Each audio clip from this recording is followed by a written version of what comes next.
Hi, this is Nathaniel James, and this is the fifth installment of Philanthropy Geek Exchange, where we'll be talking to effective innovators in the field of philanthropy. Today, we're with John Esterle of the Whitman Institute down in San Francisco. Welcome, John. Thanks, Nathaniel. So, the Whitman Institute transitioned with the passing of its founder from an operating foundation to a grant-making foundation with quite a bit of differences. It seems like you are a unique player in the field for the following reasons. You make only unrestricted grants. You're working on a national level with a staff of 3. You have no prescriptive program areas, and you are building towards a spend out in 2022. And you require basically no reporting of your grantees, and you keep or at least that you keep your proposal and reporting processes as streamlined for your grantees as possible. This flies in the face of a lot of grant-making practices. So tell us about that. What is the goal and the vision of the Whitman Institute? Okay, thanks. In terms of the mission and goal, I'll start with that first, in that we're different from many foundations in that we're explicitly process-oriented rather than issue-oriented. And the processes we're supporting through our grants are dialogue, relationship building, and connection, kind of cross-fertilization across different areas. And basically our operating assumption is that how we communicate together, how we think together, is linked to social change and social good. So our thinking is that these processes of dialogue and relationship building tend to be ignored or taken for granted, certainly within the world of philanthropy, and therefore under-resourced to the detriment of making progress in a lot of different areas. So through our grant making, we're trying to raise up the value of dialogue and relationship building and say these things need to be explicitly valued and resourced as if they matter. And that's the case we're wanting to make between now and our spending out. And as you say, there's not one particular area, because we actually think these things are important everywhere and anywhere. So leadership development, civic and community engagement, media work, there's a whole range of things we fund.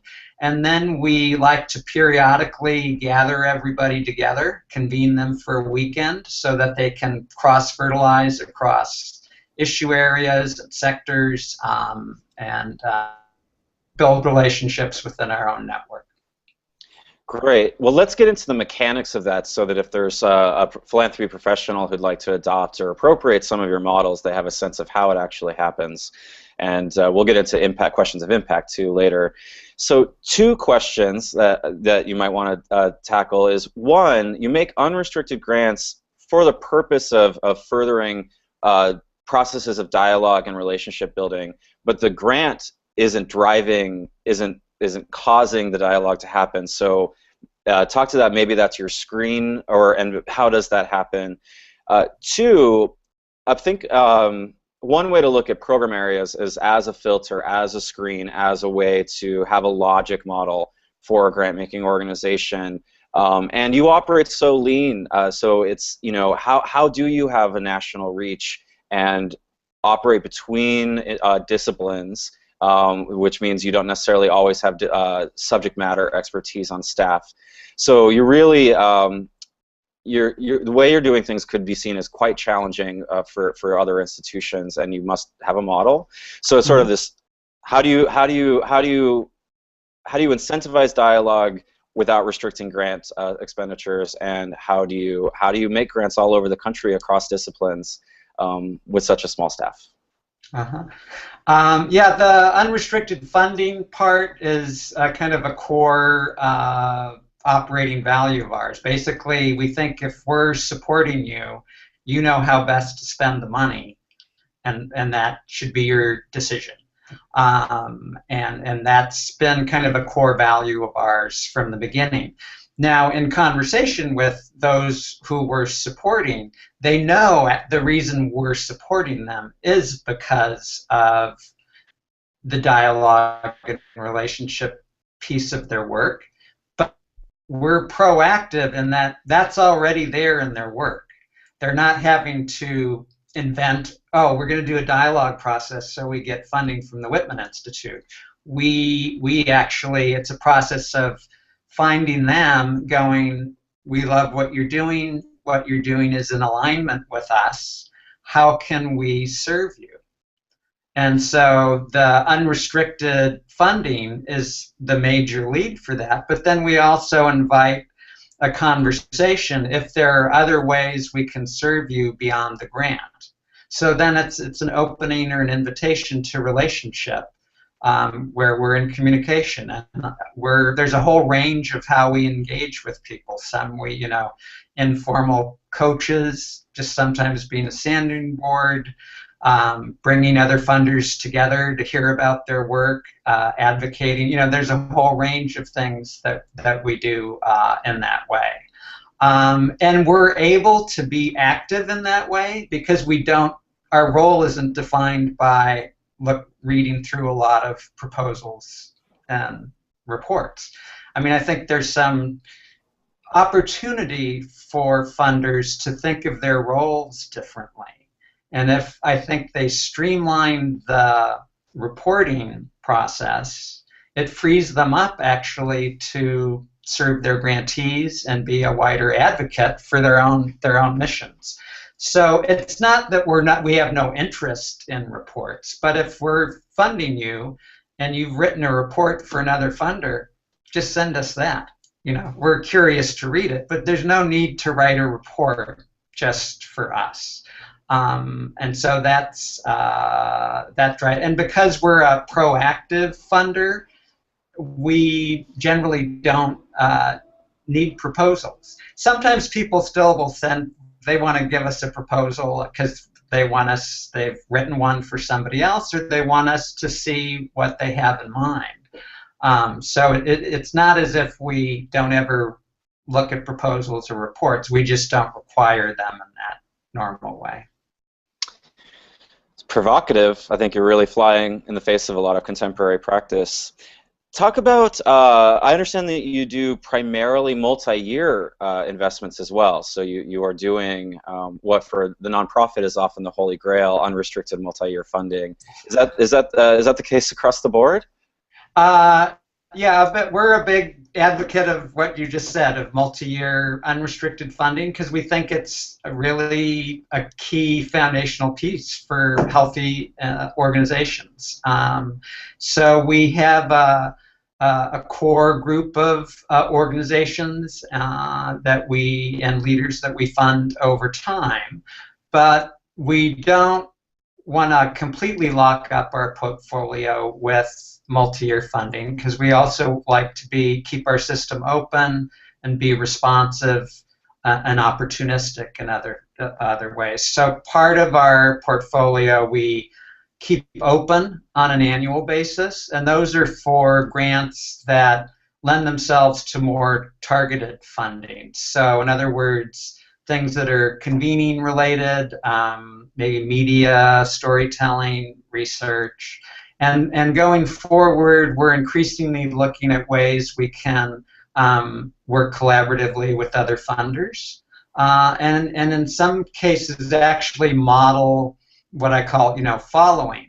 So if another foundation is supporting something, maybe that a program or a convening that is in strong alignment with what we're doing, are there ways that we can come in with some support to say, yeah, this is the type of things we think other foundations, it's great that they're doing, and then highlight that work. Because we really see all these things now going forward as interrelated in terms of what we support and how we communicate why we're supporting things, and that gets into that question of impact.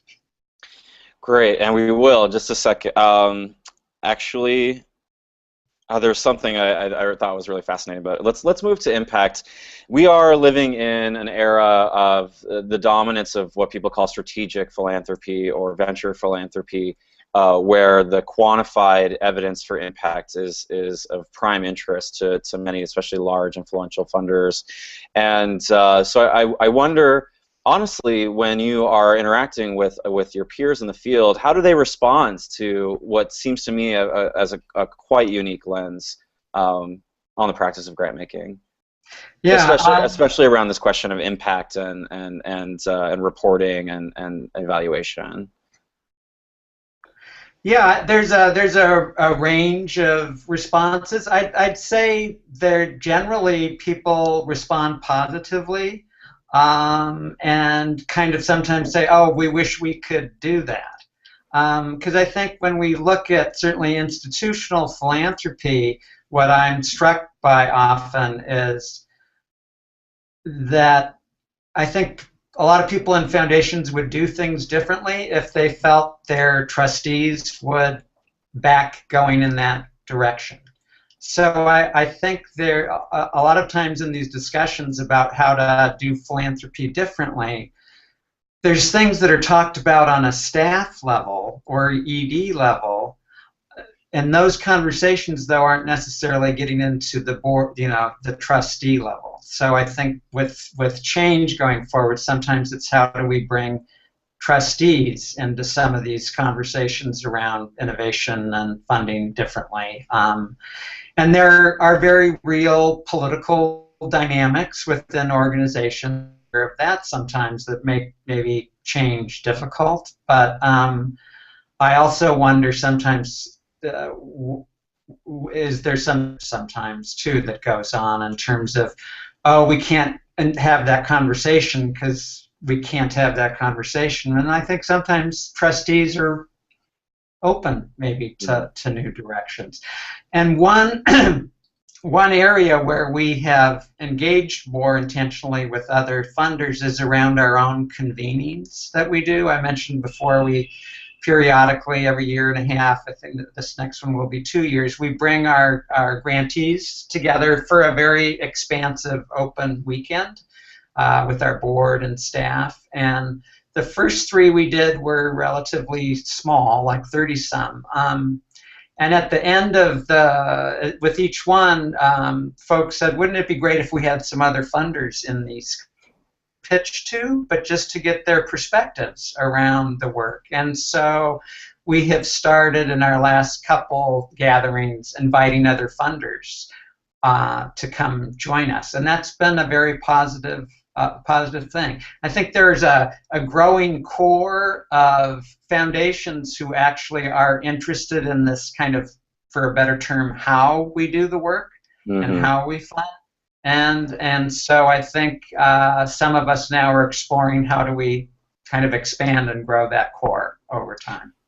Great. So we're beginning to run out of time, and let's talk about the convenings as a really concrete site of how you're doing your grant making practice differently. A lot of grant makers convene. Is there a comparison contrast you could make between other convening opportunities that you've seen that are led by other funders and how the Whitman Institute practices its convenings? Yeah.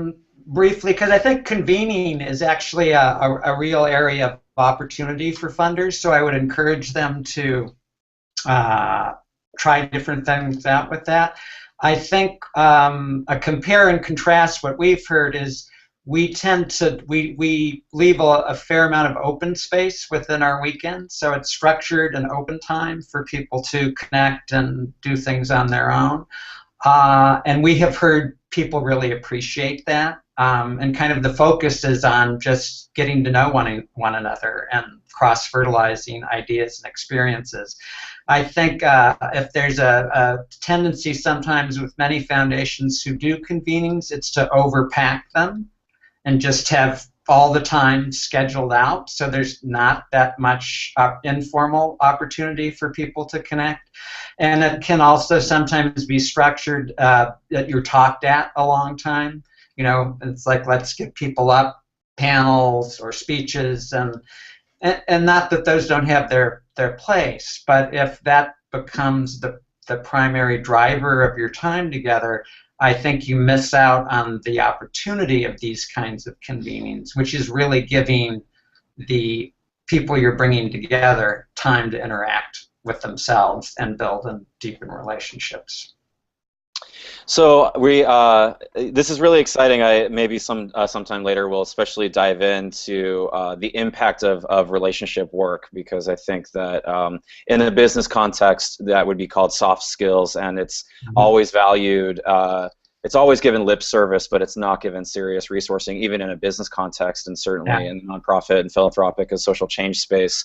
You know, we have to do program and projects to bring the funding in. There's never that time, or we find the time somehow later, always later, to build relationships. So I'd be really interested in going deeper on the intersection of relationship and impact, but we are running out of time. But before we do, I've been asking everyone who's participating this some version of this question, which is, how do you hope philanthropy will be different in 25 years?